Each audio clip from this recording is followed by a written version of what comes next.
शैतानपुर गांव अपने नाम की तरह ही डरावना था। दिन में सब कुछ सामान्य लगता, लेकिन जैसे ही रात ढलती, गांव की गलियों में अजीब सी खामोशी छा जाती। कहते थे, यहाँ अंधेरे के बाद कुछ ऐसा जागता है जो इंसान नहीं है। इसी गांव में राजू रहता था, मेहनती किसान, सीधा सादा आदमी। उसके साथ उसकी पत्नी सीता और 2 बच्चे रहते थे।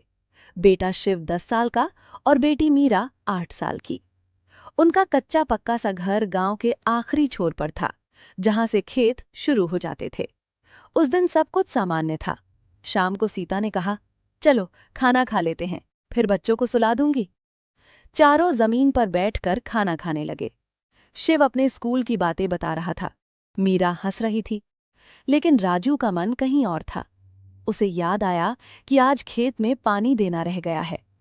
थोड़ी देर बाद राजू मैं बोला, जरा खेत होकर आता हूँ, फसल में पानी देना है।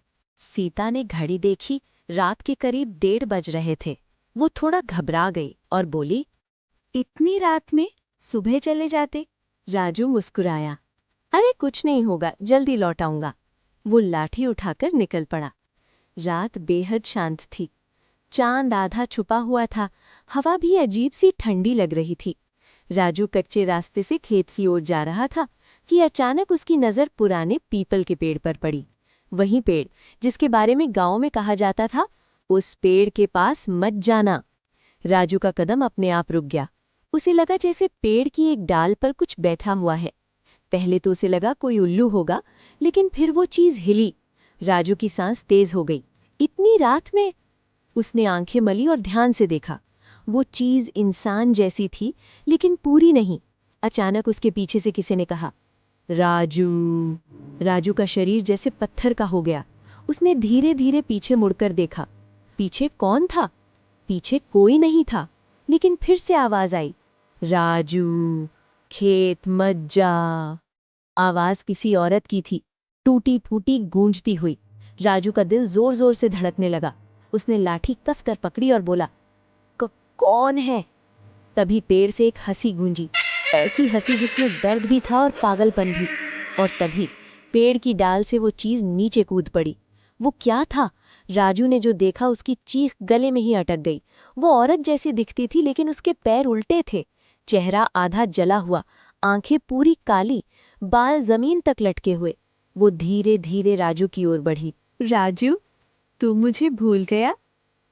राजू कांपते हुए बोला। मैं तुम्हें नहीं जानता। औरत अचानक चीखी, झूठ। उसकी आवाज से पूरा जंगल गूंज उठा। तभी राजू को याद आया, सालों पहले एक औरत यहीं खेत के पास जलकर मरी थी। लोग कहते थे उसका पति उसे छोड़ गया था, और वो पति राजू का दोस्त था। लेकिन उस औरत ने मरते वक्त कहा था, मैं वापस आऊंगी और अपने साथ सबको ले जाऊंगी।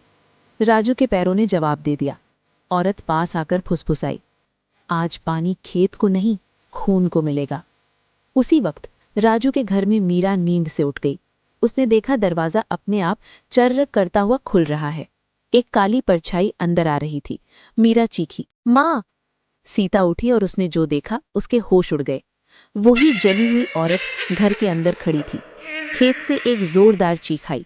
गांव वालों ने सुबह देखा राजू खेत के पास बेहोश पड़ा था, लेकिन सीता, शिव, मीरा घर के अंदर नहीं थे, और पीपल के पेड़ पर अब 3 नई परछाइयां दिखने लगी।